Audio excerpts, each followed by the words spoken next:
My name is Daniel Phillip, and thanks to Mr. Alaudin, thank you for this great moderation of the panel. And yeah, it's good to see you all in here, and we are now going to start our next panel. This is the session on universal basic energy supply, and it would be a pleasure for me to then also have all our panelists here with us. So I see them slowly appearing, and that's good to see. I appreciate that. So far, I would like you to start with something maybe kind of unusual. Since we have an interested audience on a subject that for some might be, sound different from what they've heard so far, I thought it would be nice to have, first of all, a short idea what the audience think about this subject of universal basic energy supply. So all of you currently hearing me and attending here, just find there is a link that I'm gonna send you now in on WhatsApp on the chat, where you can easily access the web page. It's called Menti, and this web page there, I would like you to fastly give us your words and ideas what you guess universal basic income means to you. So just check the background here. So you see there menti.com. I'm sorry, Daniel, I'm lost. What do I have to do? Here is a link. So the website is menti.com. Just all go on that web page and type in the number that you see below here. I don't see the number. So the number is 58. I'm gonna tell it to you.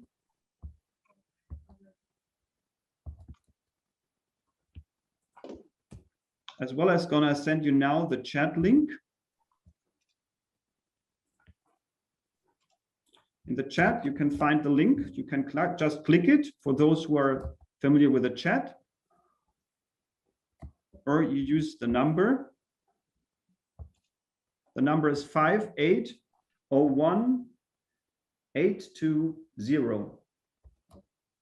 It's visible in my background too.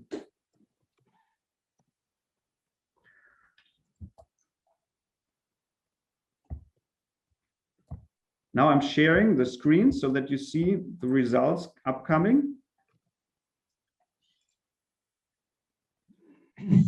Just feel free to click and just type in what you guess about universal basic energy supply.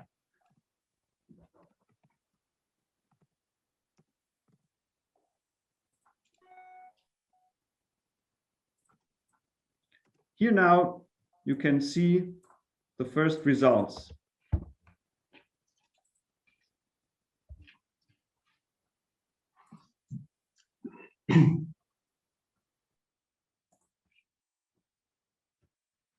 A basic human right, someone wrote. Well-being, energy services, a human right, enabler, comfort,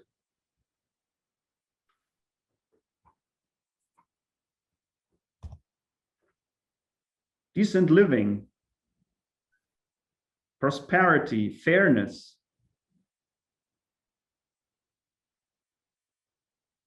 electricity, clean cooking, health and prosperity, a better life at home,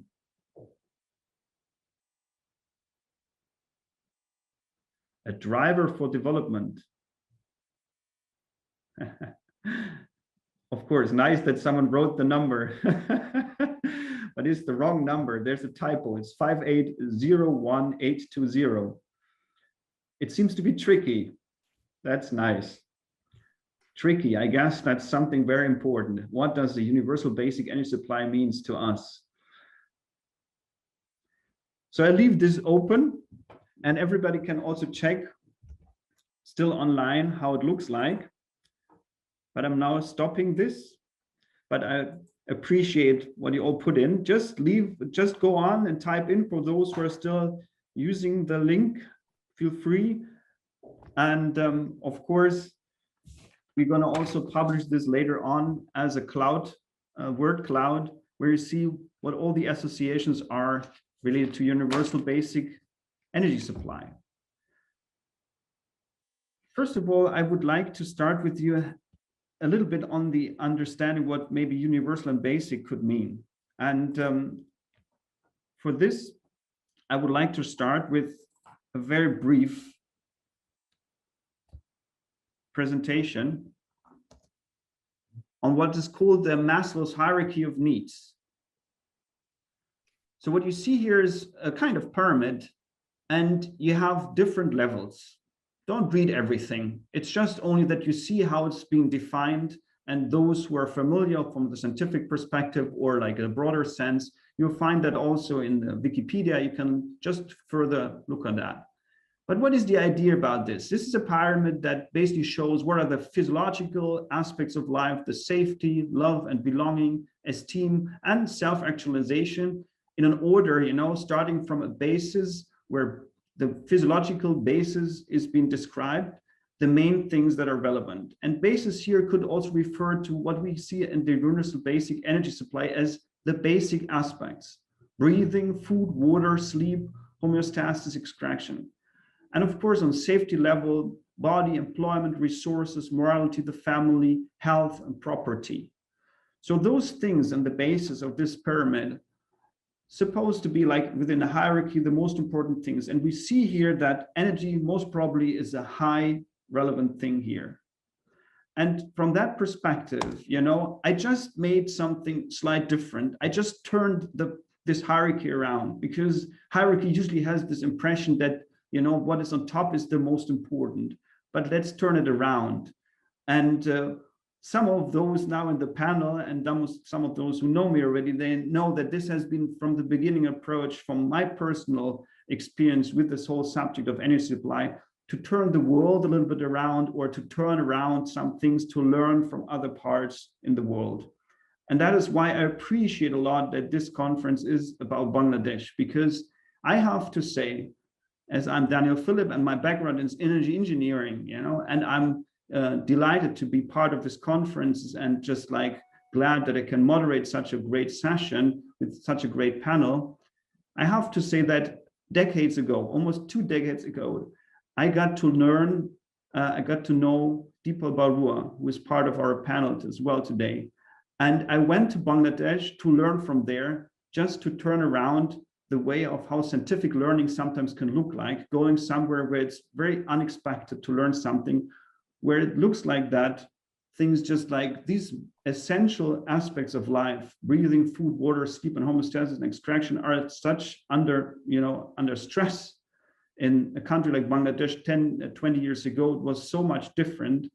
And I learned a lot, because in those days, I got to know how solar can work out in a country where it was, at least from what I've learned in the global north, where I'm from, that this is not, you know, a technology that is, you know, economically viable and suitable for a country, for example, like Bangladesh.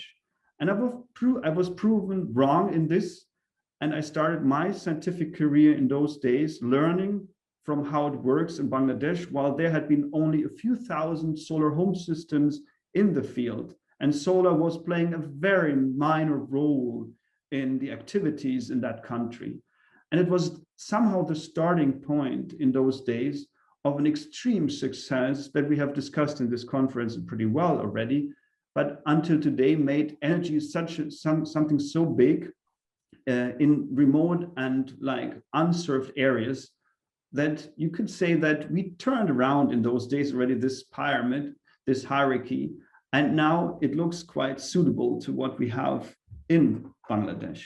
So I have to say, I appreciate that a lot, that I was able to learn so much from those days in Bangladesh. And until today, I guess it's a great learning case. This is also why I would really I'm looking forward now to all the feedback that we get on basic universal energy supply out of our experts from Bangladesh, but also from the scientific perspective.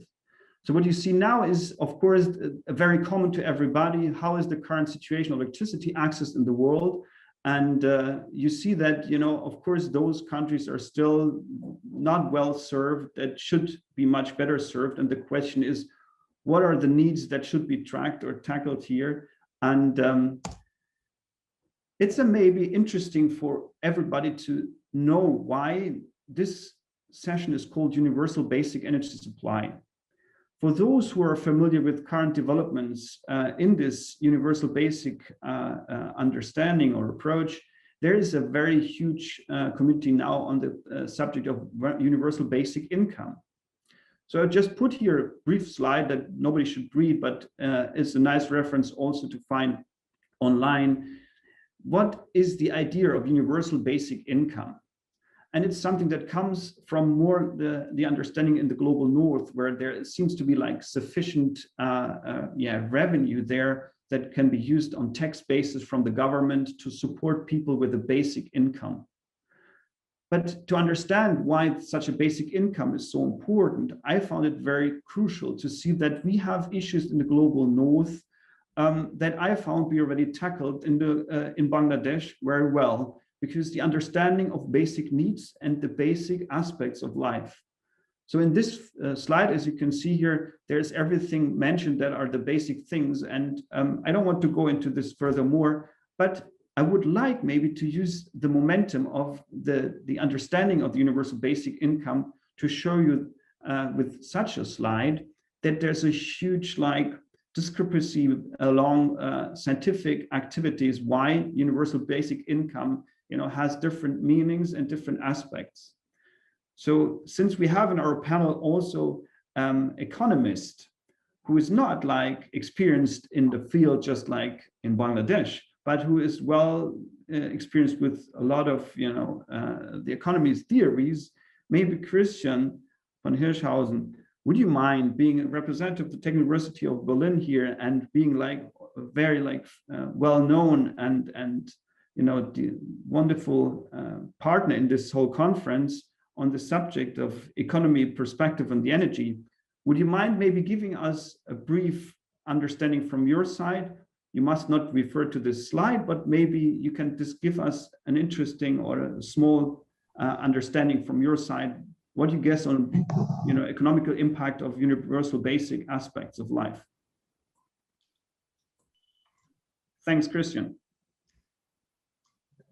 Thank you very much, Daniel. Can you hear me? Yeah, very well. Okay.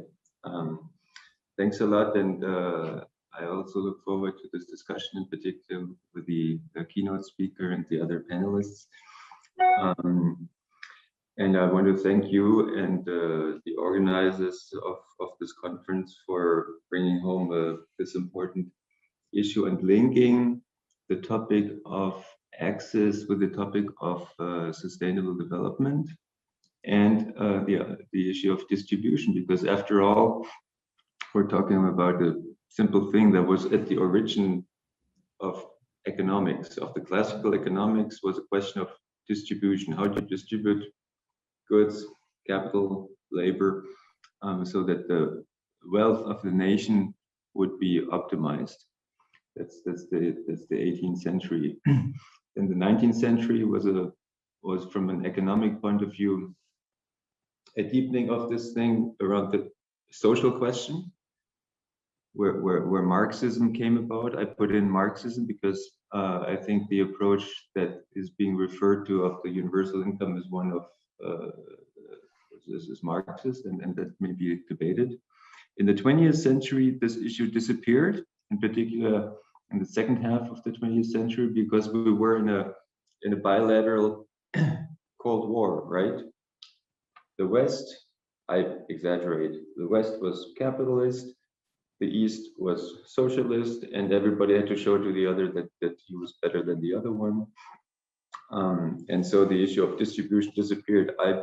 In my basic economic textbook, the word distribution didn't appear, and there was no money in that textbook on introductory economic policy. Now we have a multilateral world, and with Thomas Piketty and others, the issue of distributions coming back, and essentially it's just a matter of taxing.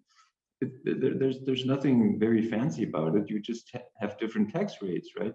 And the one that you're proposing, or that we're discussing, is one where the tax rate is 0 and you got a negative fixed rate, right? So you give everybody X, the basic income, and you don't tax. That may be the easiest solution to respect human needs, the Maslow needs. But there are others, and in particular with respect to the first session, where I'm fascinated by electrical engineers. I love them, but nobody ever talks about fixed costs. So let's talk about fixed costs here, and I look forward to this session. Thank you very much. Thanks, Christian, for this brief, understanding and your point of view in this. And since I said already that my whole getting in touch with this subject came through my experience in Bangladesh. And I'm glad that we have today 2 panelists from Bangladesh that are just into this kind of field work and very well experienced. I would let you know a little bit from my perspective, while I started all this from a scientific point of view, related to what are the possibilities to measure, or maybe to have ideas on why and how should we address the subject of energy supply in those contexts where people are not served well. And as I found this being like relevant, I've also learned in these days that there are new ways of measuring this. And for those who are into this subject, they might think of the multi-tier framework of something very common already that measures access to electricity. So what you see here is nothing else than a comparison of 2 ways of measuring electricity supply or access on several tiers. Don't read this slide, just get aware of that there is like a real interesting approach on how you can measure why energy and electricity is like on different levels. We call them tiers 0 to 5, and what are the differences in those. And the great thing for today's panel is the fact that with Shonali, we have someone who is very much experienced in this. She is like an acting director of the Transition and New Technology Program and senior research scholar in energy at the International Institute for Applied Systems Analysis in Austria, even though she's currently in Delhi, because she will maybe share a little bit from her personal perspective on where she comes from. And she's one of those great scientific specialists on this subject. And I would appreciate to hear a little bit more from your understanding on universal basic energy supply and how this correlates with this measuring tools for the multi-tier framework and access to electricity, and why you guess this is the right thing to look at these things, and maybe giving us also some hypotheses and critical remarks, because I know hopefully that our both practitioners from the field in Bangladesh will jump in and just give their experience on why this is maybe different, or why this exactly describes how the situation is in most of those countries where these different tiers are a relevant aspect. So please, Shonali, also give us a little more introduction of yourself, because I didn't really have the chance now to introduce you fully. So thanks, Shonali, for being part of this panel. Please, the floor is yours. Thank you, Daniel. Firstly, I'd like to thank the organizers of the conference for inviting me to be part of this really exciting panel. As Daniel mentioned, I'm working with the International Institute for Applied Systems Analysis in Austria, currently sitting and working from home in Delhi. But I have family here, and since work from home is the norm right now, I can be anywhere in the world. So I have prepared some slides, and I'm going to share my screen with you.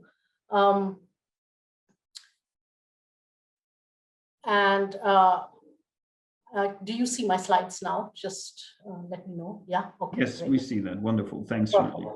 Okay. So I've been working in this area for a long time, and my interest in this topic is basically because, as we all quite unanimously agree here, we know modern energy access is fundamental to development, but currently, of course, access is very inequitably distributed across the world.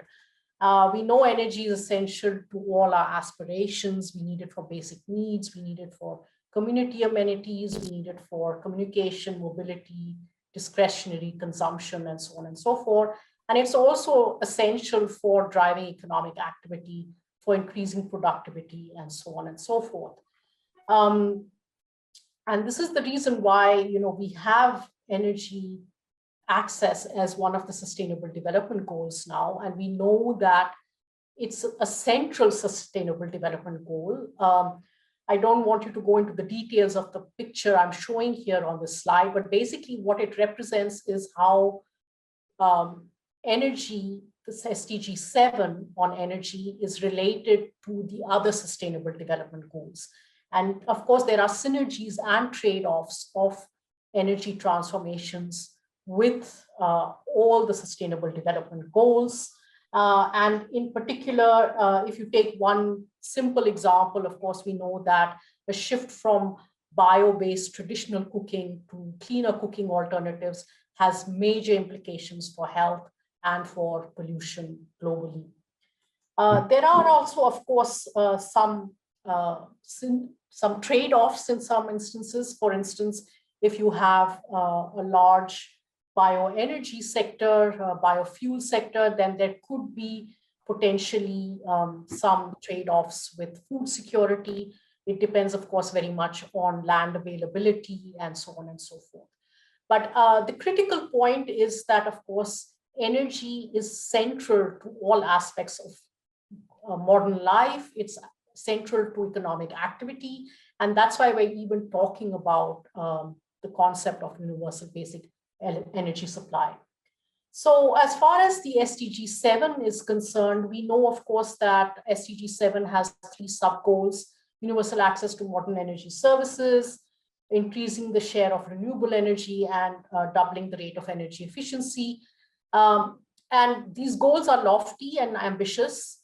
And we know that actually, if we look at the status of just the first target, which is on affordable modern energy services, we are very far away from the goal of achieving universal access by 2030. This is the case whether you look at official statistics, which sort of clearly indicate that even today, 3 billion people are without clean cooking, and about 800 million are without access to electricity.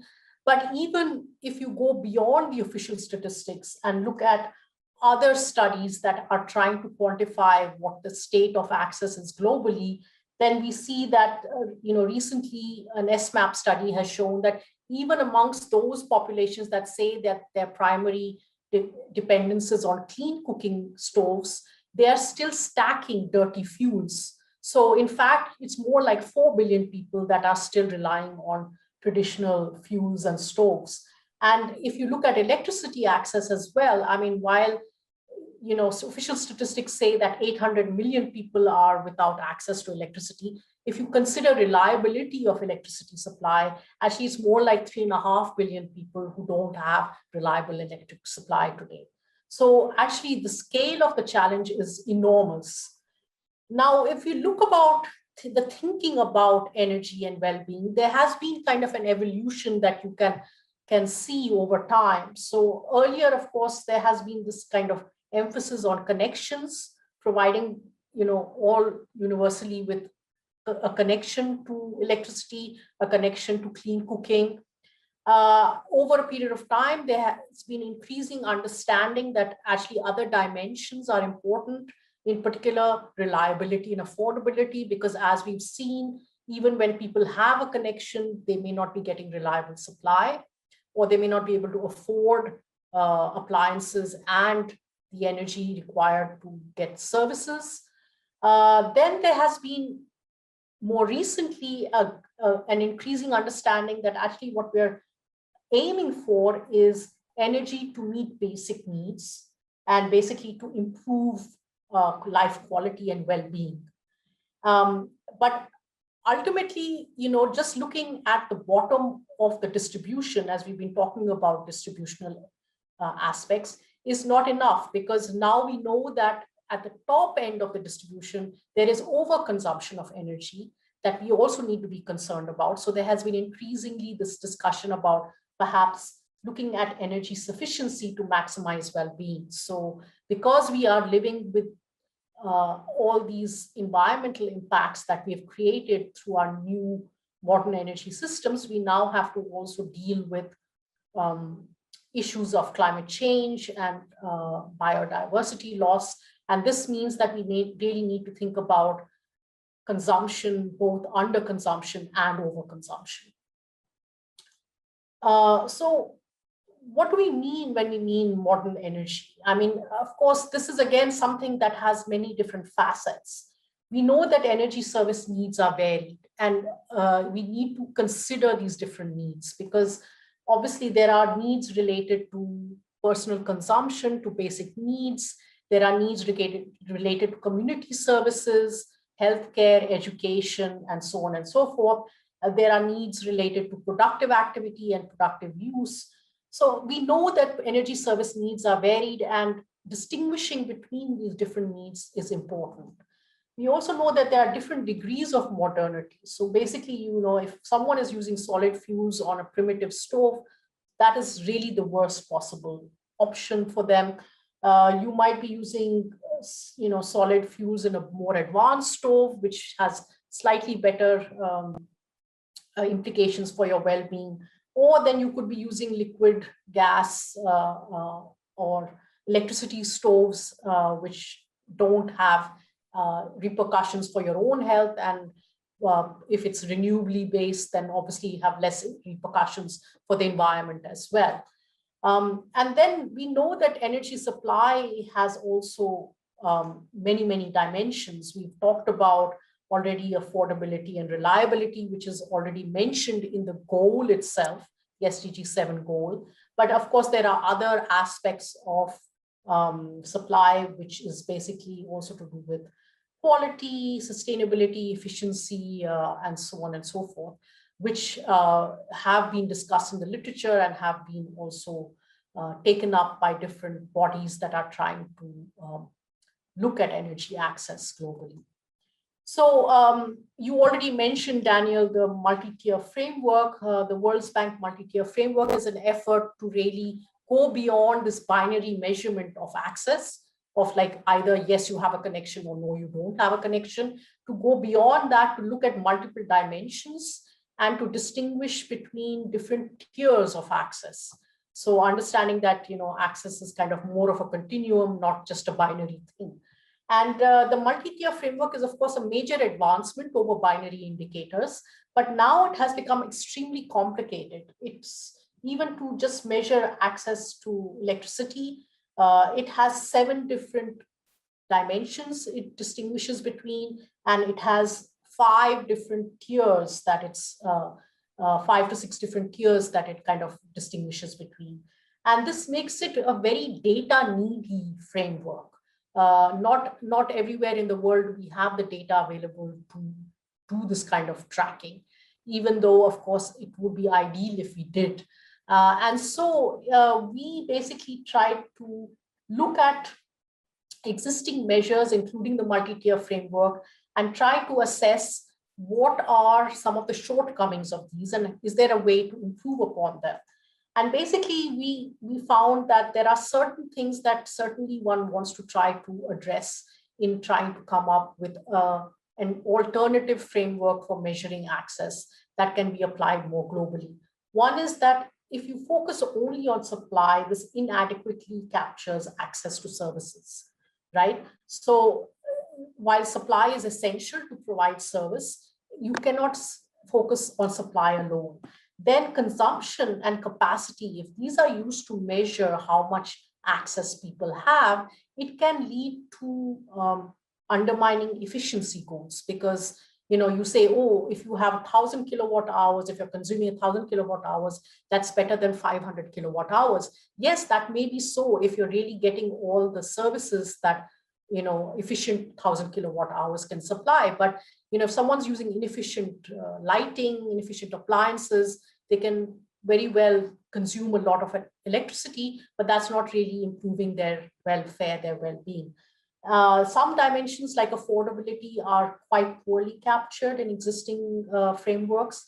And then, the normative thresholds for reliability, legality, and so on, these are quite often context dependent. So that again is something that one needs to think about.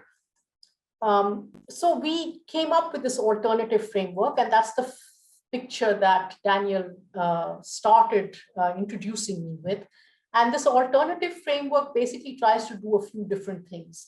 For one thing, it's distinguishing between aspects of energy supply and household circumstances. Because when we're talking about policies to address energy poverty, it requires really looking at both the energy sector, but then also household circumstances and the general poverty status of a household, right? So we distinguish between these two different aspects. We simplify the number of attributes and tiers that are we distinguishing between and compared to the multi-tiered framework.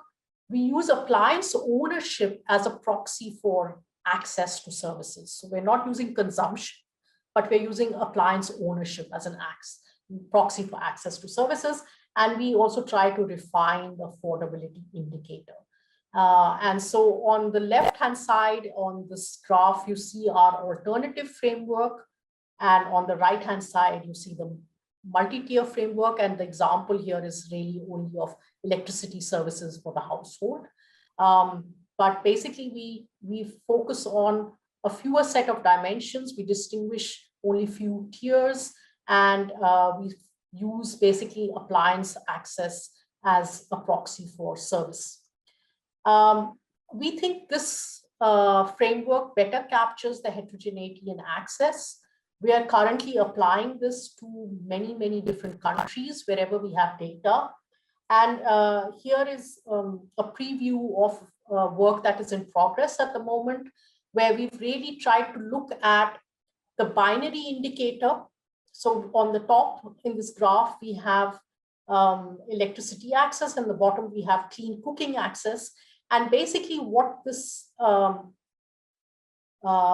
graph shows you is that when you compare the binary indicator of access, that is having a connection or having primary dependence on clean cooking, this gives you a very skewed picture of what access is really when you compare it to our alternative indicators. And in our alternative indicators for electricity, we are really looking at more than 16 hours per day. So the reliability issue. We're looking at access to decent energy services.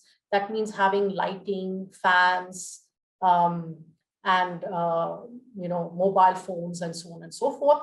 And then also affordability. That means expenditures on electricity being less than 5% of budget. And similarly for cooking, we have an alternative indicator that we propose. And like, for example, you see for the case of Cambodia in the top half of this graph, according to the binary indicator, something like 87% of population would be considered as having access to electricity.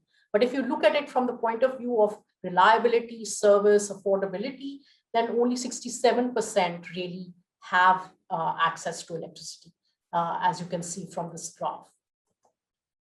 Now, why are we considering universal basic energy supply? I mean, many have conceptualized, as you mentioned, Daniel, basic needs and minimal consumption. You have Maslow, you have Max Neef, Rawls, Coe and Doyle, and Sen and Nussbaum, who have all talked about this issue in many different ways. And we know consumption is instrumental to well-being. So some amount of consumption is essential to survival.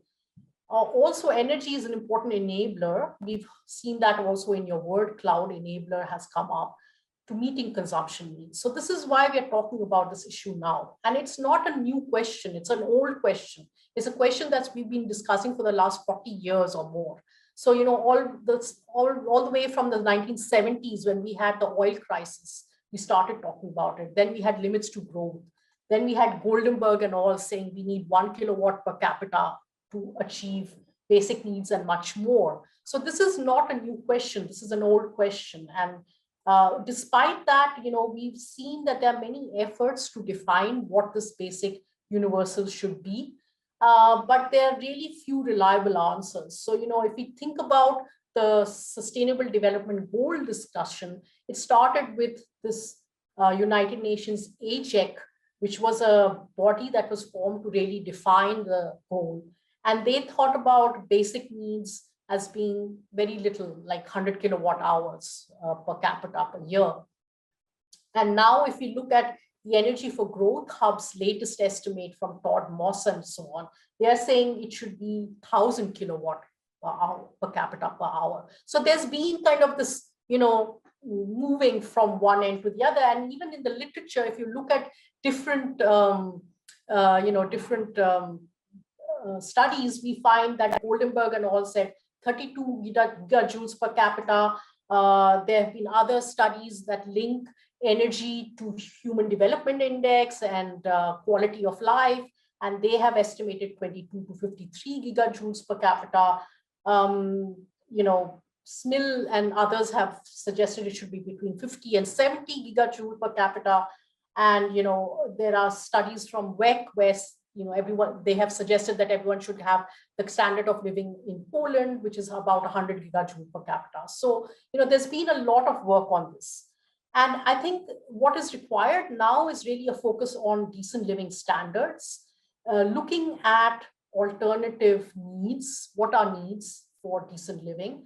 And this is work by colleagues of mine in at IIASA, where they have tried to define this.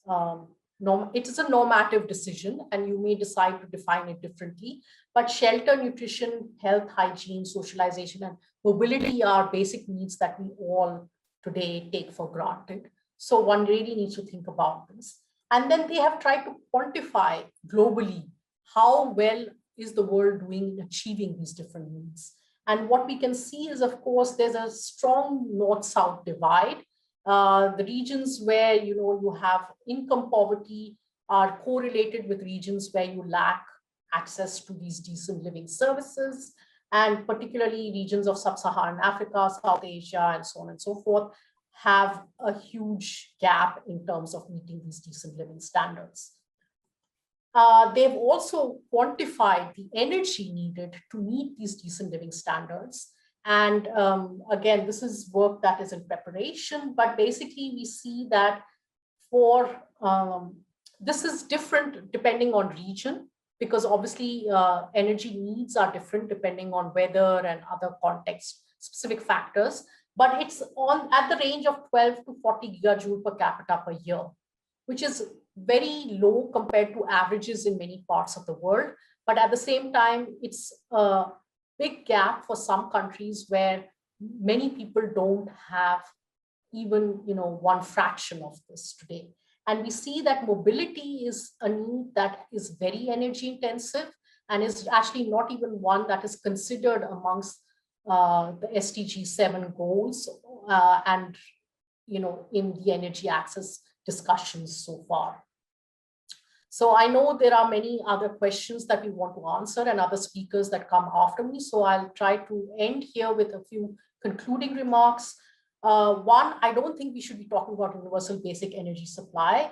We should be talking about universal basic energy services. That's because supply and consumption are means, not an end, and energy services are more closely related to human well-being. Second, we know that total energy requirements for decent living will vary by climate, culture, context, and these need to be estimated bottom up. We know that the current distribution of energy services for decent living is highly uneven across regions and populations. So the focus on this issue of distribution is critical. And for that reason, redistributive policies may be important to ensure universal access to decent energy services for all. So with that, I'd like to thank you for giving me this opportunity to share my ideas, and I'm happy to take questions, comments, and discuss this further with all of you. Great, Shonali. Thanks a lot. Yeah, very impressive, and of course with a lot of substance. And yeah, I have to say thanks a lot for giving us such a great outline on this whole subject. And of course, it should be about services. And you know, that was like the initial learning that I got from Bangladesh going there, you know, 20 years ago, seeing that it's not about, you know, going there and let's say like giving them electricity access. It's first of all the services that are related to that. And I mean, because what you've said, you know, I like to, you know, show it again why their success in Bangladesh has just underlines a lot of those things that you mentioned now so much. I appreciate that until today, this is just such a good example how it could or should work with this. So let me at least again like share the numbers for Bangladesh, where you can see how successful this was or this is in Bangladesh. And I guess there are even more recent numbers for Bangladesh in this case. But it's just amazing to see that. I was there in 2002, so this is nicely that the numbers that are seeing here, the solar home systems installed, and this tackles currently only the point for electricity and not other parts.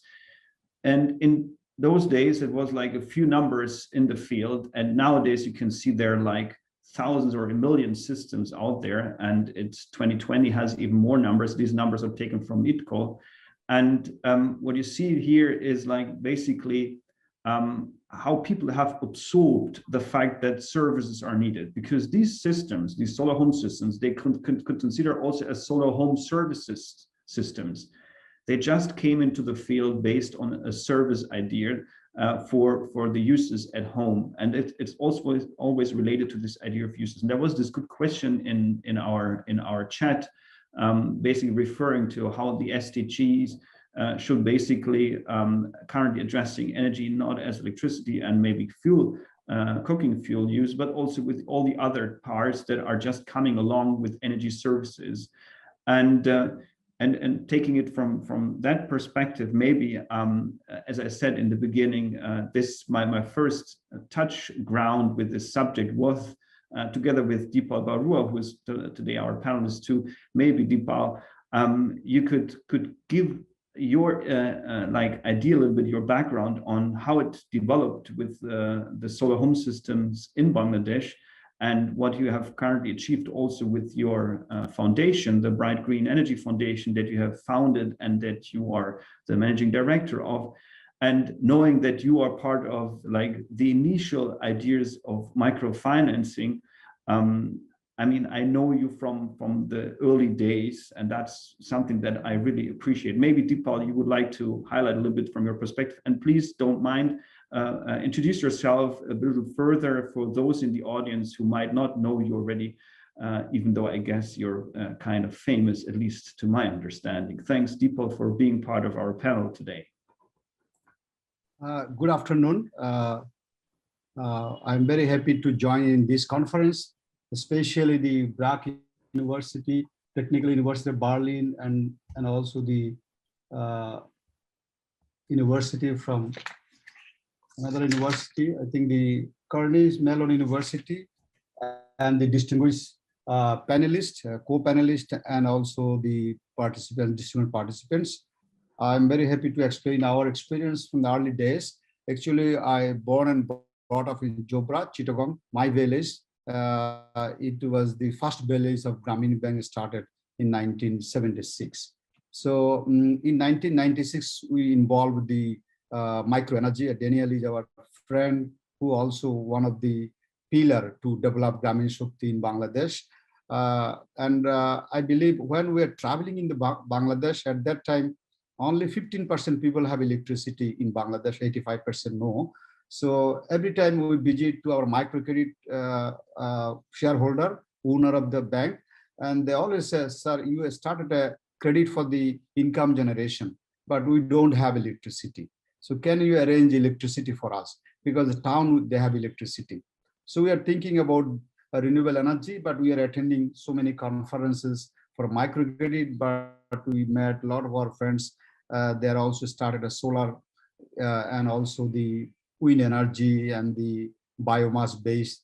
So we tried to in our country in 1996, the solar home system, but the price was so high, very expensive, only 17-watt panel and battery. At that time, we don't have deep cycle battery, and we have only the automatic battery. So we are traveling every time, and the price is so high. We bought panel from Siemens, $7 per peak watt. Now we are buying 30 cents per peak watt. So $7 per peak watt from Germany, and we bought it from the Siemens. We started. It's so expensive. Only 17-watt panel and battery, it come around $600 US. So it was so expensive. Every time we go to the village, people say, "Sir, if you can sell my whole home and the home estate, we don't get this $600." So this was the biggest challenge. Then in our mind, we grew up in a microcredit institution. So we thought that why not giving a loan, small loan, to become the owner of the system.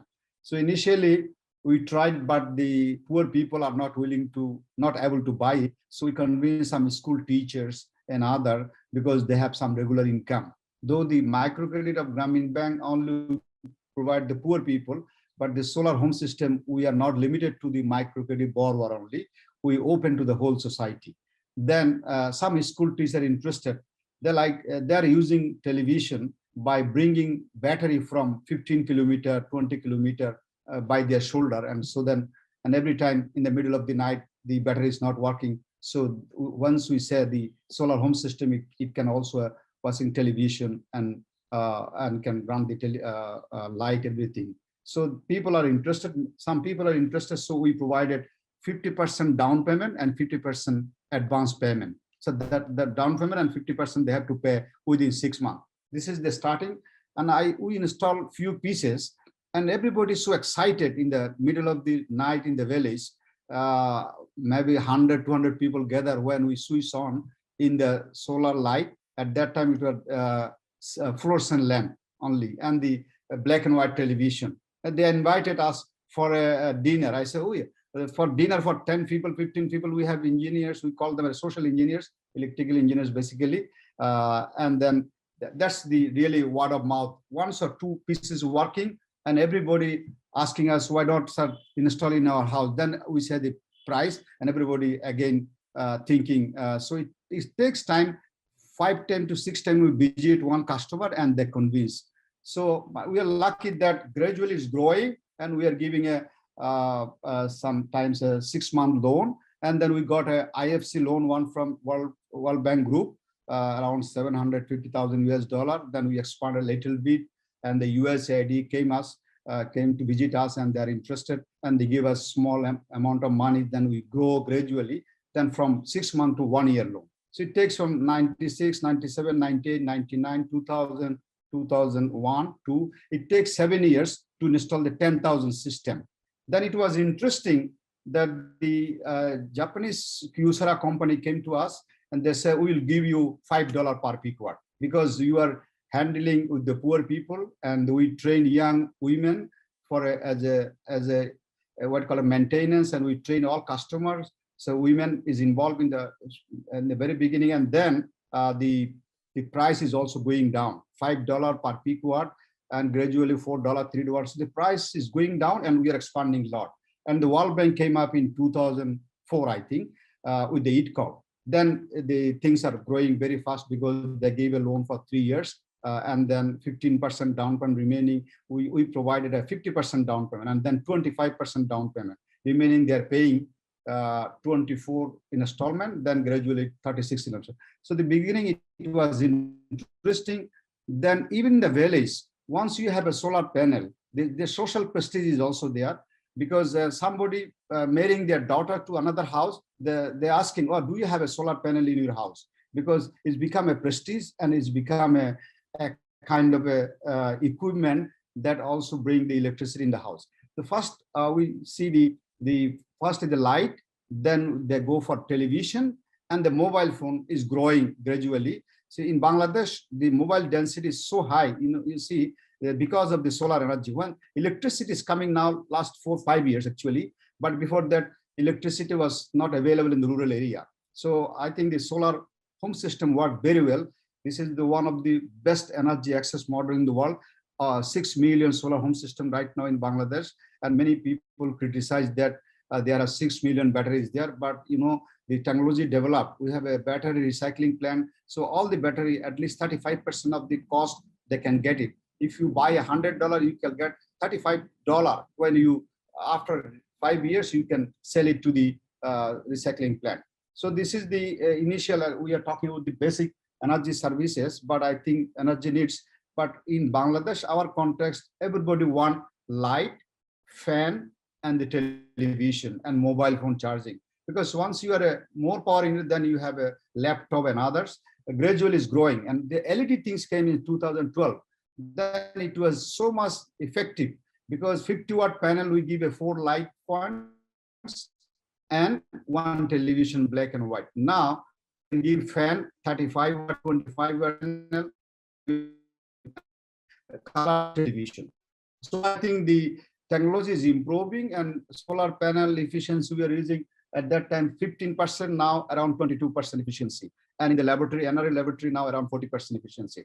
I believe once you have the people without electricity, it was almost 2 billion, now close to 1 billion people without electricity in the whole world. I think the energy access is very, very important. This also energizes the productive users. In Bangladesh, we say income generation. Once you have a light and you have a microgrid, so you can do something under the light, and also barber shop, furniture shop in the rural area, semi-urban area. So light bring income generation. Even in early days, in Baluka near to Dhaka, I'm traveling every day almost from the Grameen Shakti office. We say in the evening around 2 p.m. I start, I go around 5 p.m. Then I stay 1 or 2 hours. Every shops, they have a solar light, and they have a barber shops and furniture shops, and so many different kind of income generation under the light. I think this is an opportunity for the people that can improve the quality of life and improve the quality of education of their children and also health. So this is the very important aspect. And then the EAT call started by the World Bank Finance for 120,000. It is for 8 years, but we finish by 5 years. And Grameen Shakti, almost 60% contribution, all other partners 40% contribution. So there are so many recognition. When we publish the report, the 10,000 solar home system working in Bangladesh, charging mobile for income generation, and women are involved for producing small lights and charge controller, everything. So this was the excitement. And not only World Bank, all other financial institutions, JICA, DFID,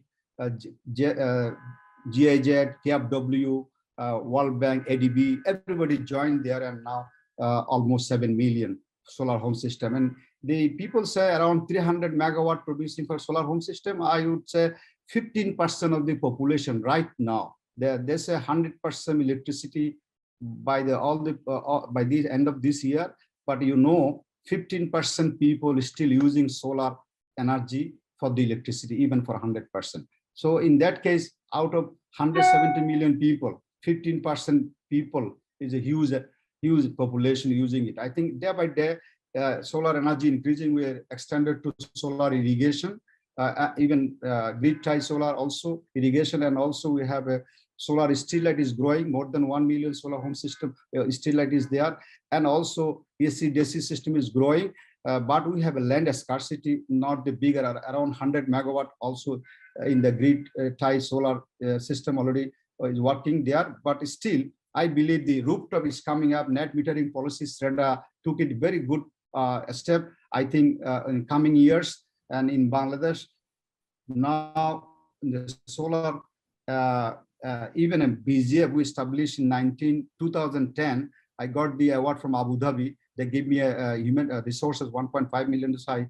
create a foundation called Bright Green Energy Foundation. And apart from my foundation, I'm also leading Bangladesh Solar and University Association. So we have around 60 companies. Now we are influencing policymakers to take a renewable energy in a policy. So I'm very happy now the Bangladesh become a developing country, and there is one condition by the UN, you should prefer clean energy. So the government has a condition you have to prefer from the coal to other clean energy. Number two, the eighth five-year plan, recently from 2001 to 2025, government decided they give subsidy incentive to the fossil fuel. Now they will also give incentive and subsidy to the clean energy, renewable energy, also they promised in their document. And also our Prime Minister became the chairperson of the climate vulnerable countries, 48 countries, and they decided by 2050, all the countries should be 100% renewable energy. This is an inspiration goal, I think, and we have SREDA. So I think this is a unique opportunity to push it to the experience to gain for solar roof and mini grid, and also retail solar, and also roof and the Korean EPZ they are going to be at some 1,000 megawatt in their rooftop because net metering policy. I think within next 2 years, because of COVID, last year we are a little bit slow, but I believe the all situation are gradually changing, and Bangladesh very under control on the COVID situation now because the vaccination is going on. I believe the experience we gathered from the energy access, this is now bring the confidence in the society and the policymakers. Coming next 5 years, 2025, there is a good opportunity for us to take renewable energy in a bigger height. Thank you. Thank you very much, Dipal. And only, you know, because you referred to this, for example, with the subsidy and now the plans towards more renewables, I have to say that maybe I'd like to share this again with the audience here.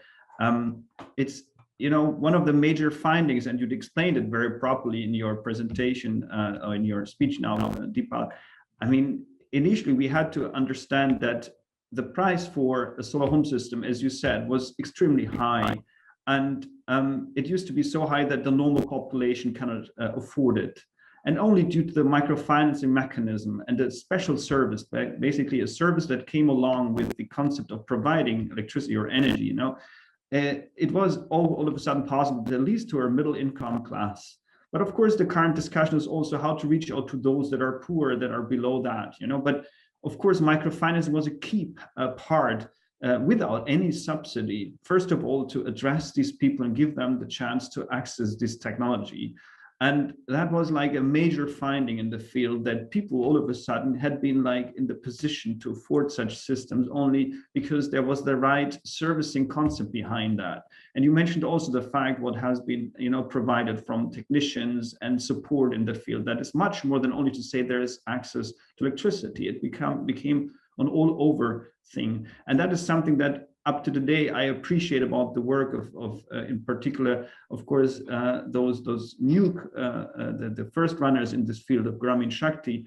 And I'm very glad that with Sohel, the managing director of Grameen Shakti, we have the great representative of the Grameen family here, who has also like a long track in understanding the energy needs in the field for more than 14 years. And he has also like an expertise in sustainable business solutions and sustainable and social business models, because as we know that all this comes together. And this is why I appreciate, Sohel, that you're with us representing here at Grameen Shakti, but of course also your personal experience and your engagement in this whole field. So please feel free also to introduce more about yourself, what you would like to highlight, but also give us an understanding at what point you see that the combination, how the Grameen family tapped into the field of energy, but also how Grameen maybe in general addresses all the general needs of people, as we have this basic universal understanding here, how far that is something that is part of your work and your current achievements as well.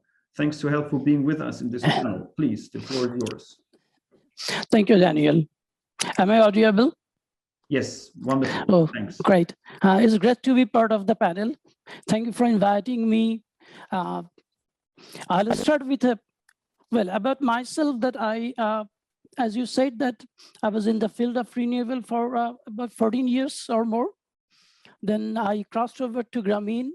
So my association is with the Grameen family. I'm not a veteran, rather Mr. Dipal, who was in the panel, had more experience with the Grameen. I'm here for 5 years, and now like working very closely with the social business model, the sustainable models. I happen to working as a member of the UN high-level technical dialogue committee for the access to energy this year. I'm also a guest member of the LDC5 team for the energy mapping. So I'll start a little bit from the global perspective and taking cues from what the Shonali was sharing. I was in a meeting on 23rd, but the even presenting the concept paper, where we saw that the access to energy has been increased by at least 10% in last few years, which as per the study, it is about 90%, but then it varies from country to country, especially in sub-Saharan and the other countries, it is 52%.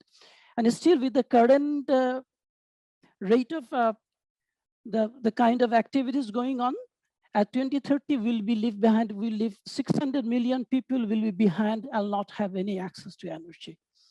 Talking about, of course, we're concentrating here the electricity, but just to mention, as the Shonali was saying, the cooking fuel. We are far behind in cooking fuel, 63, the access to energy is 63%, and the progress is much lesser than the target. Now, of course, as a Bangladeshis, we are lucky that we are saying we have the energy access to energy, 97%. Again, I learned this interesting word, binary indicator, whether it's as per the binary indicator or it is as per the alternative indicators. And also, thank you, Shonali, saying energy sufficiency. When I was hearing her and looking at the data, if you look at the official statistics, per capita energy consumption in Bangladesh is about 530, let me look at, yes, this is about 532 kilowatt hour. Mr. Dipal was referring to the solar home system, that the most sold solar home system was 50 watt peak. So if you consider this, then it would be hardly around 90 to 92 kilowatt hour per year. So even in Bangladesh, today, when the average is 530, looking at the solar home system, and the most of them are having not even 100 kilowatt hour. So in terms of this energy sufficiency, there are people on an urban base using much more energies and what is used by those rural people. So we are saying about the 97%, but then there are differences in between. I'll not repeat those things what Mr. Dipal already told, because there's a great history how this being started, how this being we're looking at to add to the growth of the country by adding the electricities. I would rather add after what Mr. Dipal said. So now looking at the total, you have shown a graph where you showed about, I think 4 million or something solar home system. But today, as per statistics, we have 6 million solar home systems. And while we are achieving almost 100% access to electricity, in the process, we're cannibalizing few of the solar home systems. Because whenever the grid comes, again, the quality of the grid being told about, in our own jargon, the profession, as a practitioner, we use the bad grid. You have grids, but we say these are the bad grids. In terms of the quality, in terms of the duration of the electricity stays there. It's not maybe, you even get this word in a book, but that's what we use for our own purpose. So now looking at it, while you are having those electricity, the grid being connected, you become a little bit negligent about the solar home system you have. So how you're going to keep the solar home system up and running. Imagine 6 million solar home systems with 5 members per family. You multiply this, there would be many European countries, maybe Germany also, you don't have so much population. And in that perspective, you're lighting a whole country with solar home systems. Are you going to continue that, or you're going to lose that in some process? So that's what we're looking at. That's where my friend Sebastian is here. We are working together with peer-to-peer electricity grid, which is adding more value to the solar home system they have. And that's creating the consumers, the producers, the prosumers. And we are pushing the DC appliances there so that the grid, the electricity they have, which make more sense to them. It's a very nice sales preaching. that you take this appliance, you don't have to buy the electricity because you have already bought it and it is all reserved for you for another next 15 years. So we need to do that. We need to first safeguard those what we installed. Now I have to come to the another point, like these are what? Again, for basic lights and the mobile charger. Of course, this solar home system is a key reason of Bangladesh being, the mobile coverage is more than 90%. If you see in the African countries, most of the solar entrepreneurs are the mobile people. They started that they saw that the mobile could not be sold since they could not charge it. There are kiosks in the markets where you go and charge your mobiles. So it's a good business to start with small solar kits, which will enable you to charge your mobile and is go hand in hand. That was not the case in Bangladesh. When I visited different countries, different people came to us and approached whether we could set up kiosks. I said, no, we're far away from that. We don't need the solar kits, we don't need the kiosk because already the solar home systems are there, the mobile chargers are there. Fine. So you have covered those basic needs. The lighting needs are there, the mobile chargers are there. Now how much you can, have the productive use of the energy, whether these basic lights are enough or you are going to do more. Whether you're going to indicate those small things. Look at even the role of it. We are not talking about the huge industries. The SMEs, the micro industries, the maybe think of a farming, whether egg incubators, whether rice huskings, whether you could use those. In that way, what happened? The energy need will use for productive use that will directly add to the GDPs. I was reading a data worldwide is being said, it's not a direct relationship, a lot of arguments, which is the exact data, but in some literature is being said that the 1%, increase in the consumption will increase 1.72% of the GDP growth. So there is of course no denial that there's a direct relationship between the increase in consumption and the growth, but let us divert the use of energy in more productive use, which would not only add to the livelihood, because when this productive energy will be used in the productive use, that will be add to their livelihood. At the same time, that will be add to the GDP of the country. So it's all win-win proposition. So from our perspective, we are trying to see that how we can at the rural level going to do that, going to increase the productive use of energy. At the same time, we are, work to sustain whatever the solar home system we have. Again, this came in the presentation, the Shonali was saying that there's always a bargain for us. We cannot see as a nation, at least personally, I cannot see as a nation that we'll have huge megawatt grid connected plants, because there is being one of the most populous country of the world, there's always a bargain between land for urbanization and land for cultivation. So you cannot think of it. But of course, we did a simple calculation. It's just for the sake of calculation. If we add all the rooftops of Dhaka and Chittagong, the two major cities of Bangladesh, you will get space for 1 gigawatt of electricity. Of course, you're not going to, all the roofs are not feasible, we know.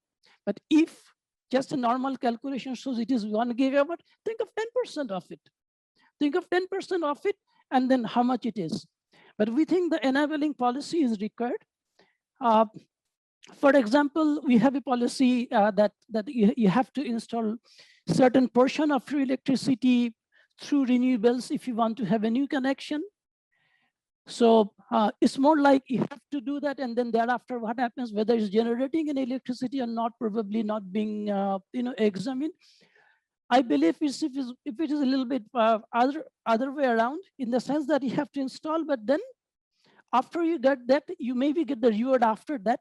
If certain portion of your electricity consumption from renewable, you'll get a green tariff or something. That would have worked much, better way. On the other hand, today we all talked about the cost of renewables. It's come down drastically, and today it is almost or maybe in somewhere little less than the grid parity, which we were all talking about when we started working in 2006-07, that it will reach in grid parity 17-18 somewhere, but it is already there. The question is, the people like us, the investor or the practitioners, whether we go and do that. It's a long-term project. Mr. Alauddin was in the last panel. I had a discussion with him whether certain insurance could be provided. Because when I will put a OPEX, is a tariff model, I have to wait about next 7-10 years to get back my investment. So there are good farms, but then even maybe a business get bankrupted, something happened, how I could recover my cost. If this gap could be filled in, then I can see that, the investment on the rooftop will increase many folds, and that will help us as a country to have a lot more renewable installation.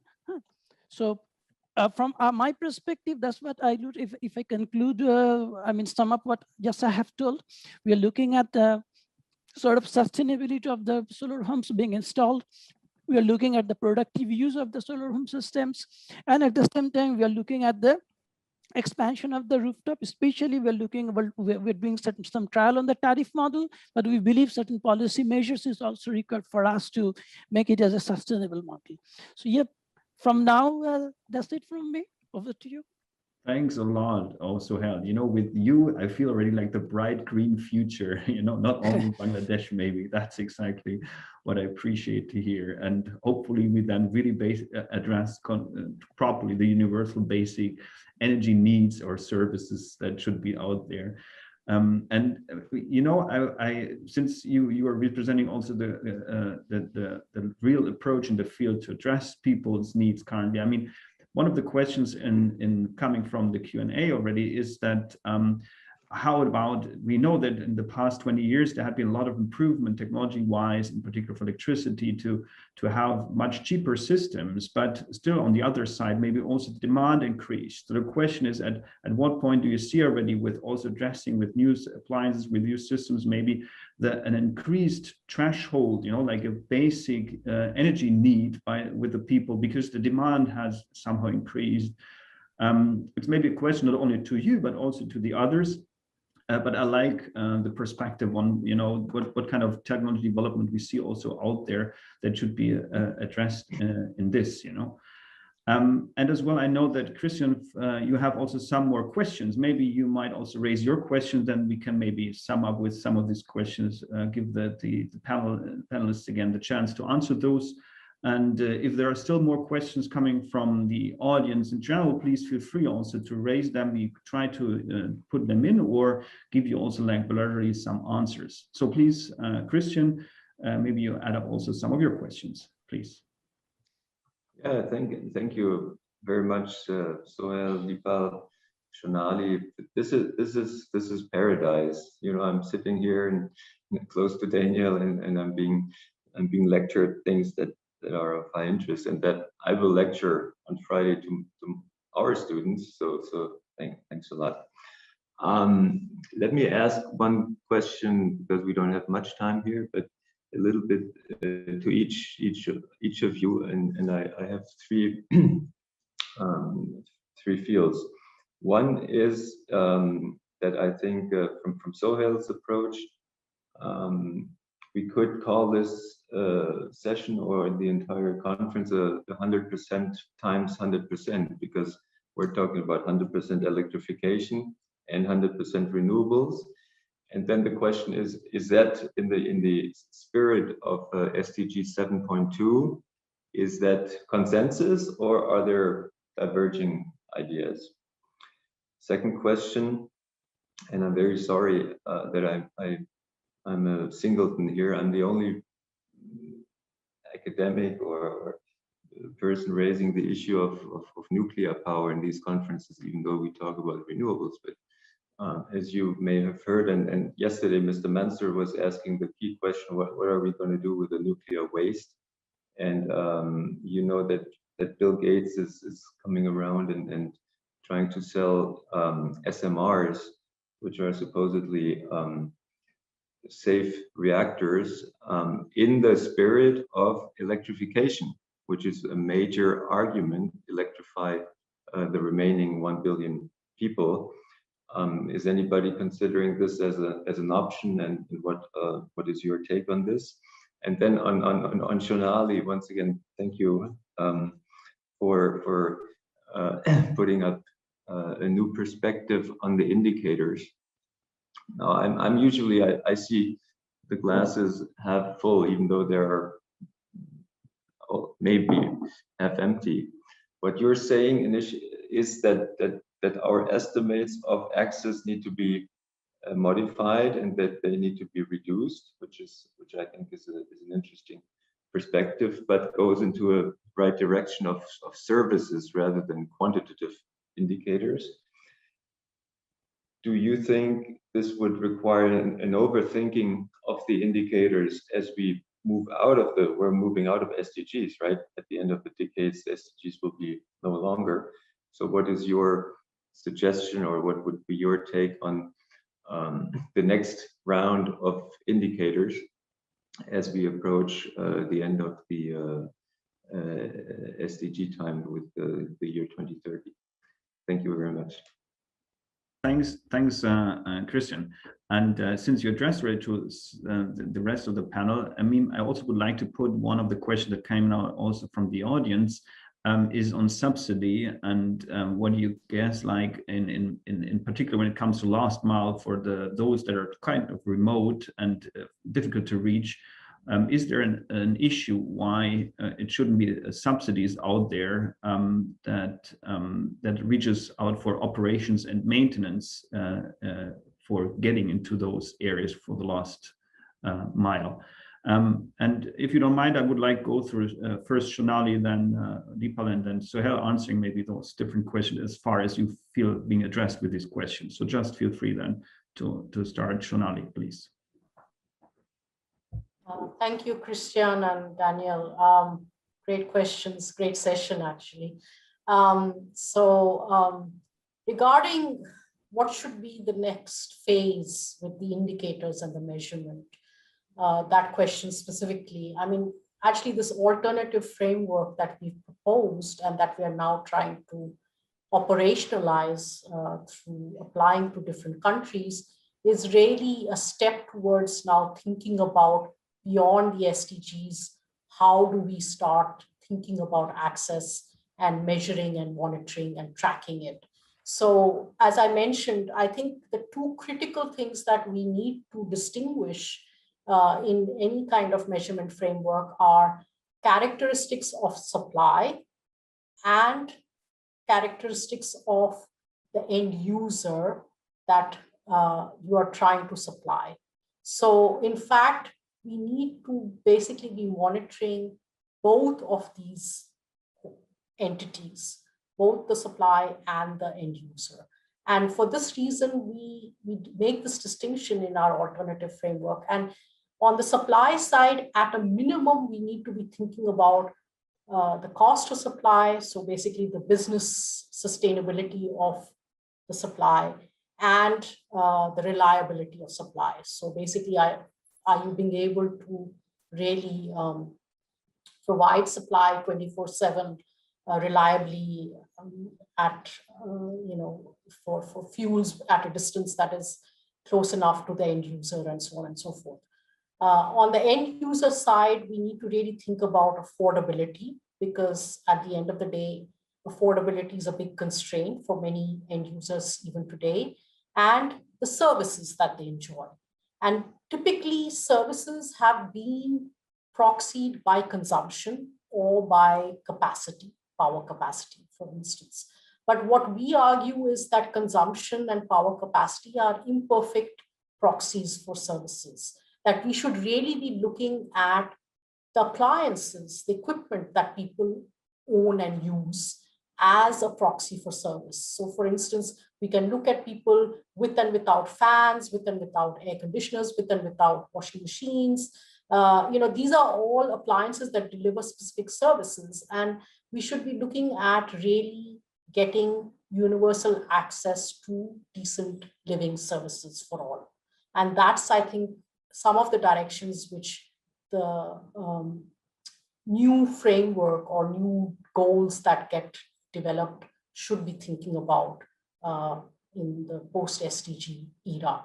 One quick word about the subsidy question, which you mentioned, Philip, Daniel, sorry.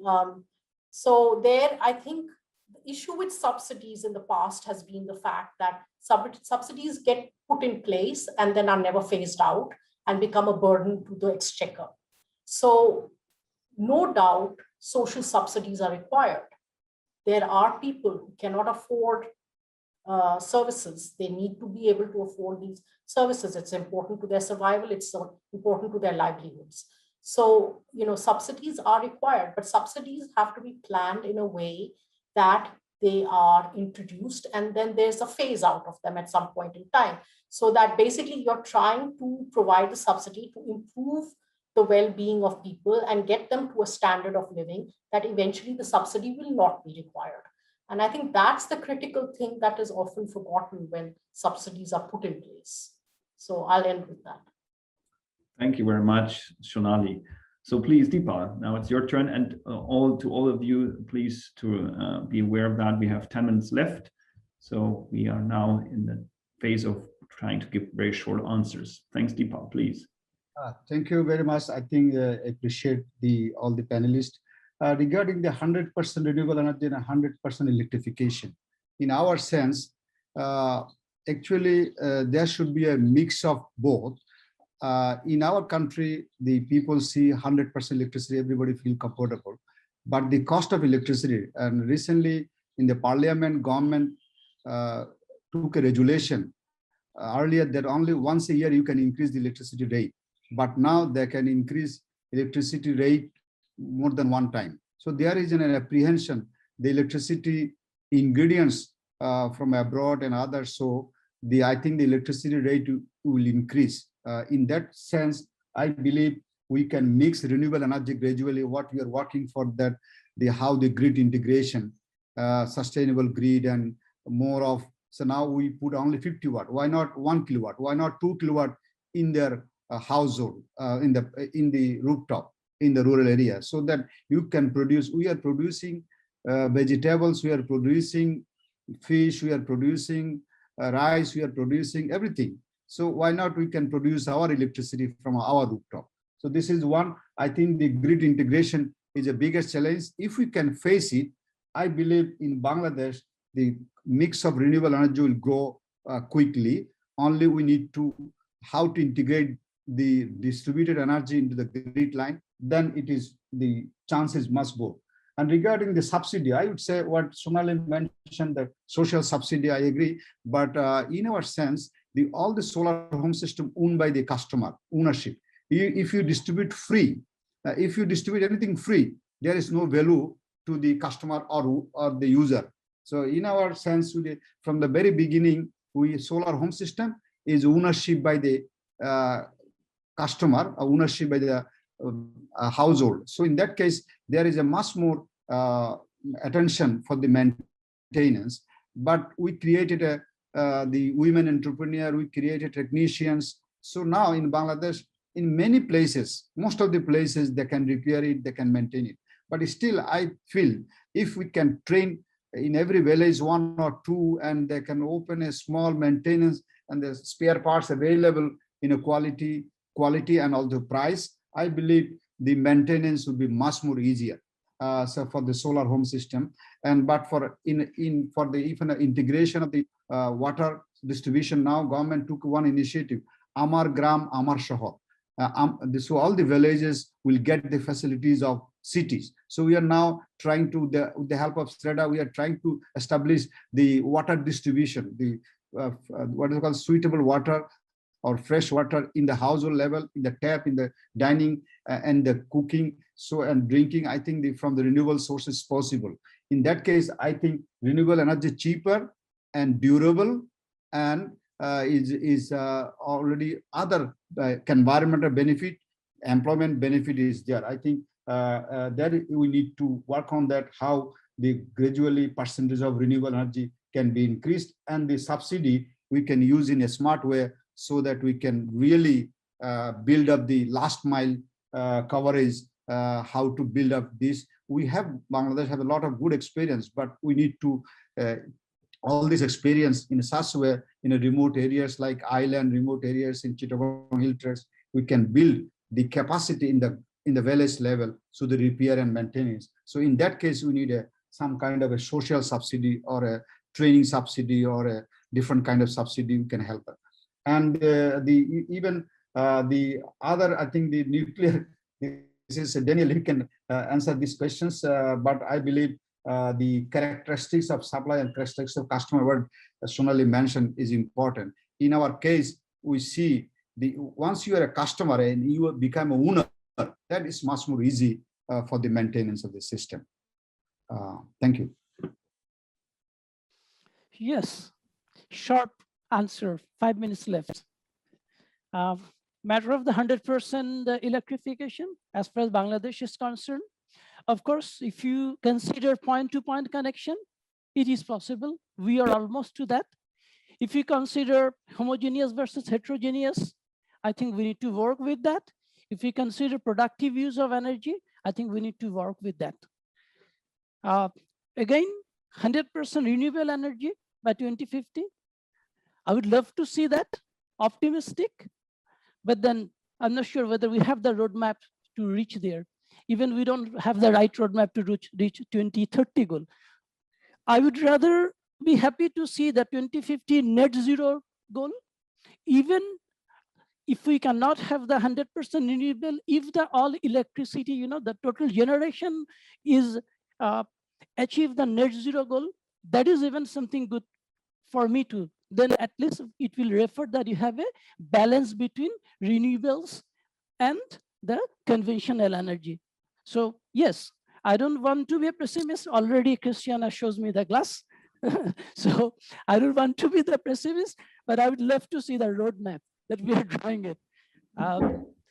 Going to the subsidies.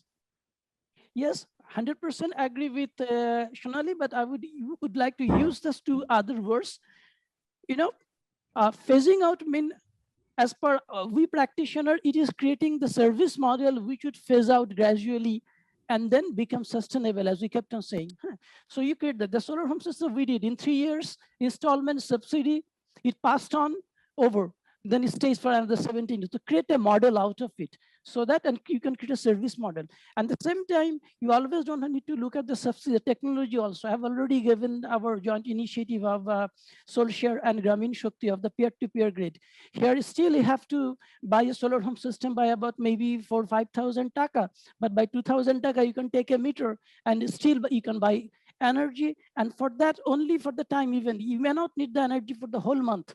Maybe there are critical time, all families, someone is sick, the kid has exam, you can buy electricity partially for that period of time only. So there are also technical ways of attending this too. I'd rather like to see that the electricity general tariff by government, the subsidy is there. Why not this being spread out throughout the renewable to make a common kind of thing, and only the subsidy for the service models. So these are the quick comments. Over to you, Daniel.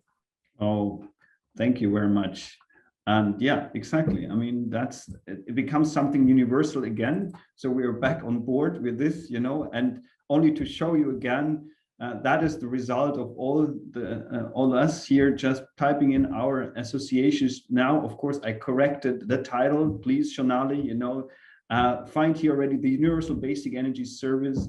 And I guess that's maybe the main part. And we see already we are all in line with that. And of course, Sohel, you're right. I mean, it's not something that is only maybe related to your current work. It's something we all have in common. It should be seen as a universal thing. Shonali, thanks a lot for this wonderful panel discussion. I appreciate the fact that I had the chance now to have you here with this panel. Sohel as well, thank you very much for being here. Christian, was a pleasure. Dipal, I feel deeply honored. 20 years ago, when we got to know each other, I mean, I wouldn't have imagined that we would have such a virtual, incredible panel discussing these kind of things. I must say that I feel so well for this day. I mean, that saved my week, my day, whatever. I love this. It's great to have you all here.